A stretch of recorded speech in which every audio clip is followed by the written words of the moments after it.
everyone, welcome to Inside Asian Success. I'm Jenny Yu, founder of Himalaya Quantitative Solutions. Today, I'm here with my dear friend Sharon Feng. Sharon is the Director of Corporate Science and Technology at the PPG Industries and the Board of Directors at the Coppers. Hello, Sharon. Hi, Jenny. Nice to see you here. Thank you for inviting me to participate in this series.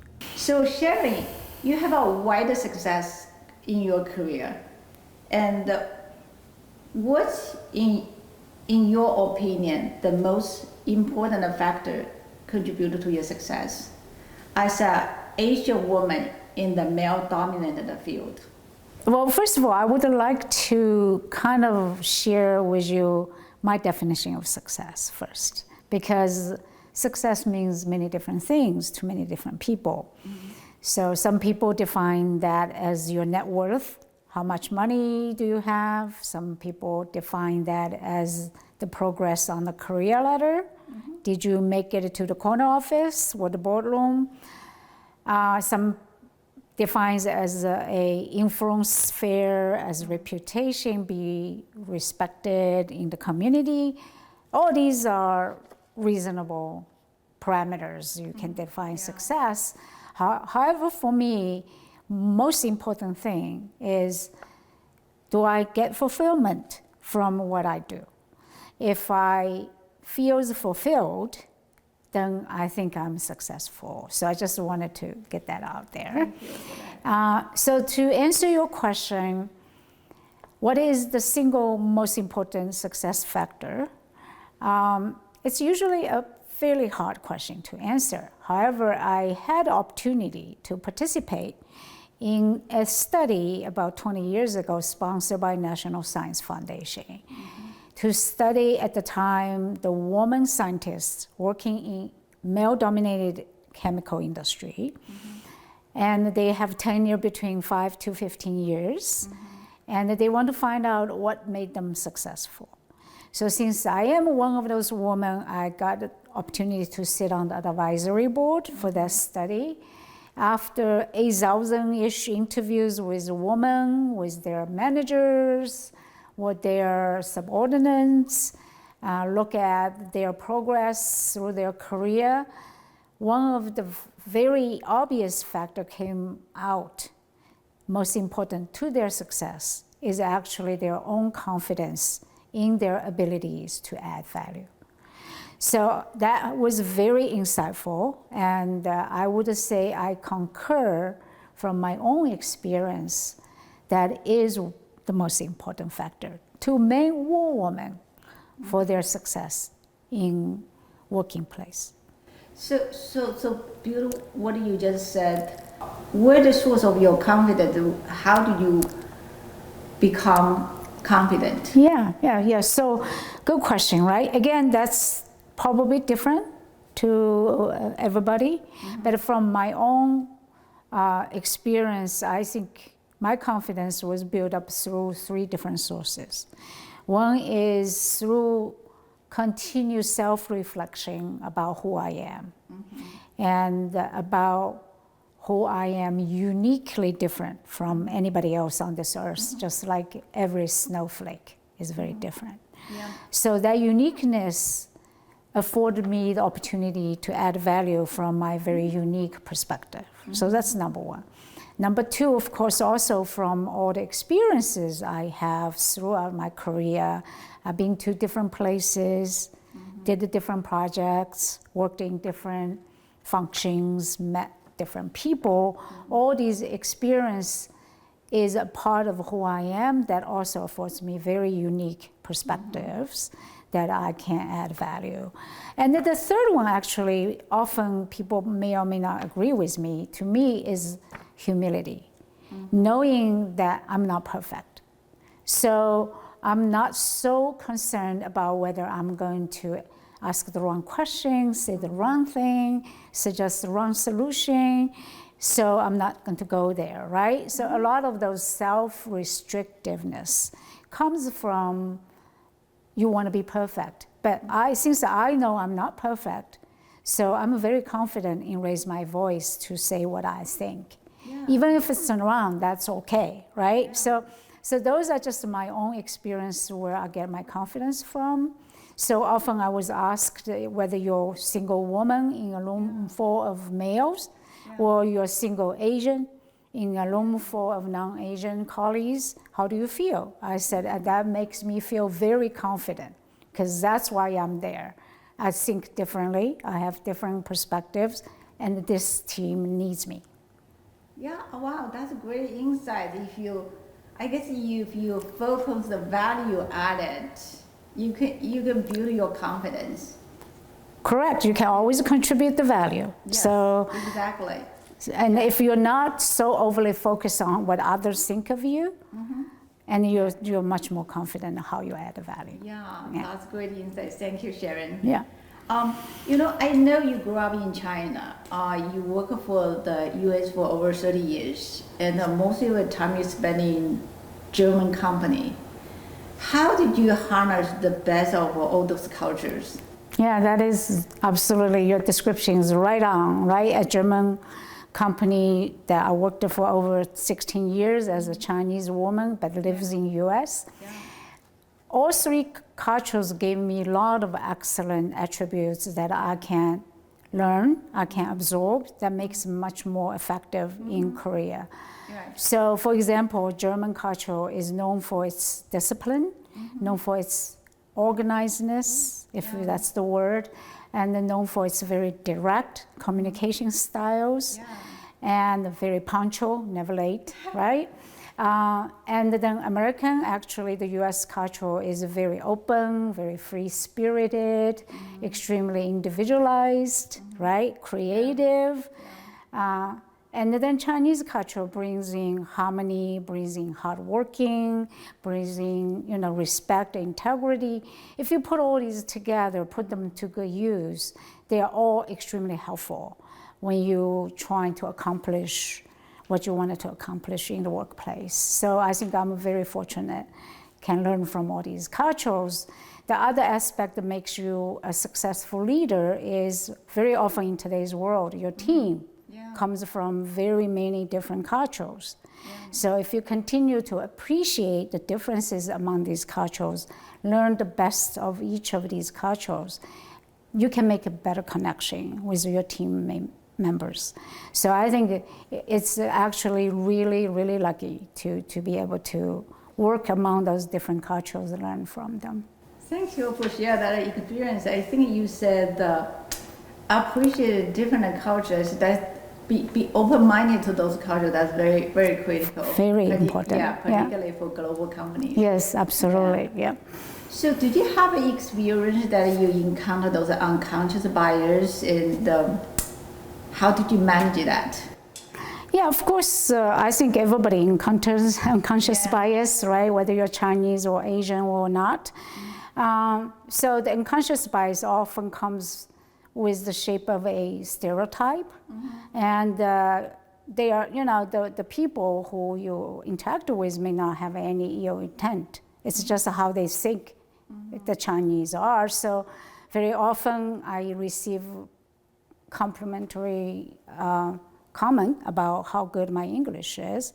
And I think one time my boss, the CTO, said, how come nobody ever comment on how good my English is, right? Because he's a native speaker. So the other often bias I encountered is about Chinese, is about how good you are in engineering or math. So does that imply I'm not good in business, in management, right?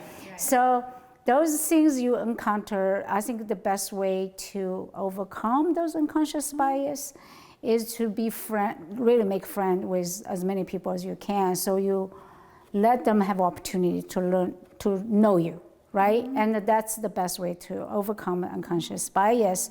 But it also reminds me, I also have unconscious bias, right? So I think that is also a good learning to say, I shouldn't put people in a stereotype, right?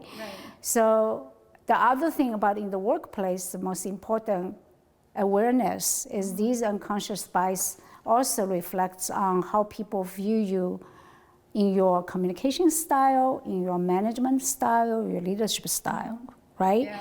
So one of the example I often remember is when I originally, maybe 5 years into a leadership role, I did a 360 evaluation from everybody I worked with, my boss, my subordinates, my peers.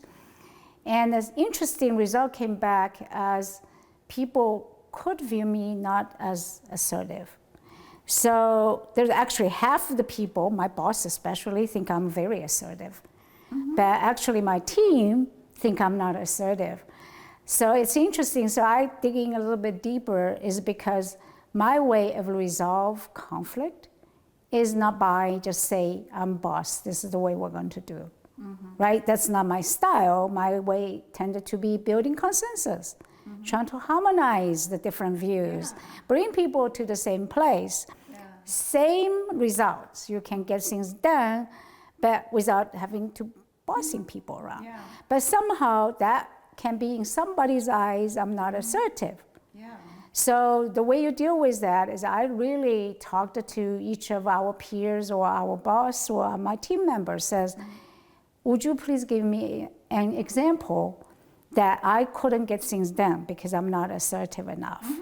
None of them can think of one thing. They were like, no, you always get what you wanted done, right? Because I'm saying, is that assertiveness? They were like, yeah, I guess, right? So it is, you use data, you use direct communication, you use interaction to make sure you can overcome those biases, right? I remember earlier that was probably many years ago, you have advice to me, just go mingle with your American neighbors, have a dinner with them. Exactly. That's a good idea. That's the best way. Yeah. And then you have good food too. That's the plus, right? Yeah. So there's one thing I noticed, and there's a lot of Asian, they stop being promoted at the middle management level. So do you have advice for those people to break the so-called bamboo ceiling? Yeah, so there is fundamental differences as you're switching from an individual contributor to a leader of a team. And you needed to somehow transform your mindset and what is important for you to do. So as an individual contributor, we are very well positioned to bring solutions to a problem or a question. Right. Actually, as a leader, what is most important is know how to ask the right question, not to provide the right answer. So this is one of the most difficult transition between individual to the leader, especially for Asian, because I call this a challenging posture. In other words, you don't take anything at the face value, what people tell you. You have to ask a deeper and a deeper question to challenging the assumption behind those statements or those plans. And in Asian, especially in Chinese, we didn't grow up that way. We didn't grow up encouraged to challenge your teacher. No, never. Whatever your teacher said, you just learn, you just recite, you just accept, right? Yeah. So coming from that culture, it's very difficult for us to bring critical thinking to everything you hear, to everything you see. You have to ask those very probing questions. So that's what a lot of colleagues have hit some ceiling in that stage, because they're operating in the manner that's asked of an individual contributor rather than a leader.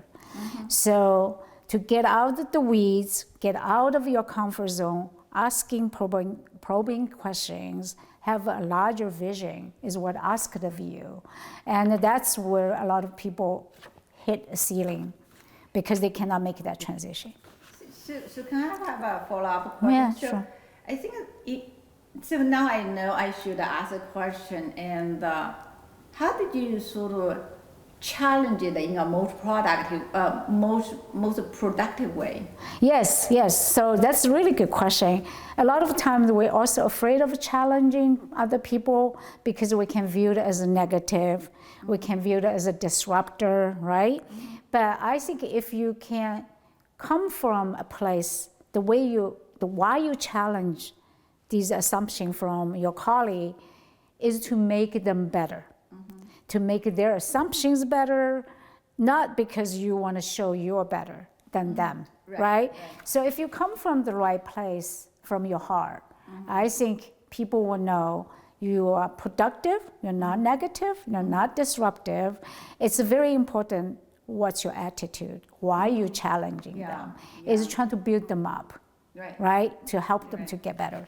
If you're operating from that principle, I think most people will see it's a productive challenge, not a disruptive challenge. Yeah. Thank you. So you are an executive, a leader, a scientist, a mother and a wife. You're the woman I call has it all. So how do you balance the work and life? You're so busy.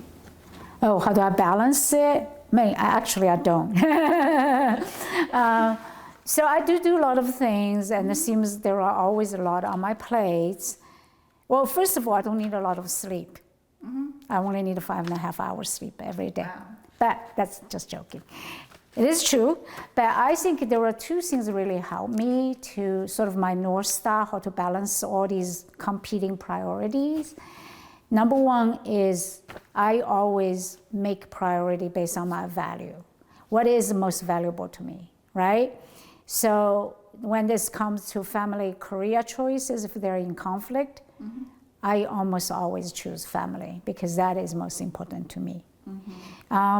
If you go with your value, go with your North Star, I don't think you can go wrong. And then the second thing is I'm not a perfectionist. So the reason I can do a lot of things is I'm not perfect in any of them. But I'm okay with the best effort to the best place I can be. So I love 80-20 rule.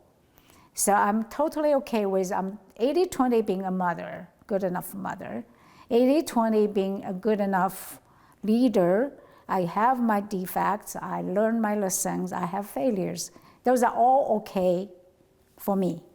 Now, a lot of people who almost get to a burnout state is because they are so perfectionist, right? They're trying to be perfect, but they don't realize you spend 80% effort to trying to correct the last 5%. So I don't sweat on little stuff. I don't chase perfection. So that's maybe a secret. I can do a lot of things. Yeah. Yeah, I guess I learned from that you have your value, everything based on your value. The other thing I think most important thing I learned 80-20. But not everybody can do that. Maybe it's for you 90-10. It's fine too. Just don't try to be perfect. Yeah.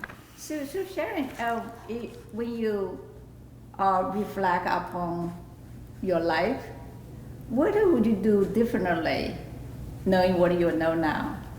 Yeah, one thing I really regret that I didn't do early on in my career is trying to broaden my exposure to various different career paths.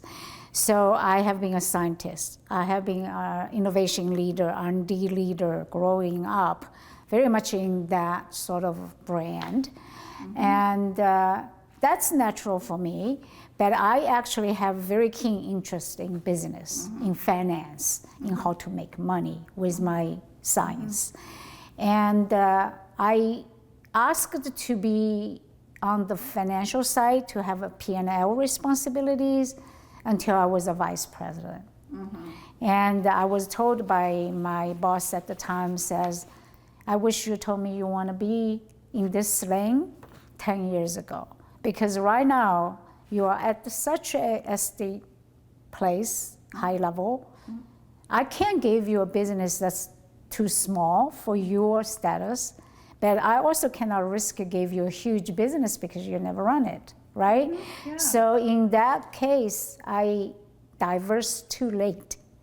So if you can do in your early career, try many different things, you can truly find what you're best at. I will encourage people to do early, not to wait. So that is one thing. That's why I don't really have P&L responsibility experience, because I asked too late. Thank you for sharing that experience. Yeah, it's very... So things I learned, I think thing I learned is the confidence, Yes. to have courage, and to serve others, to make others better. Yes. And the 80-20. And 80/20. Yes. Thank you very much. Sharon, You're for welcome. sharing Thank you your so time. much for giving me this opportunity to share. Welcome. Yeah, I had a lot of fun. Yes, to everyone listening or watching, thank you for tuning in. We'll present a more inside Asian success. Stay tuned. Thank you.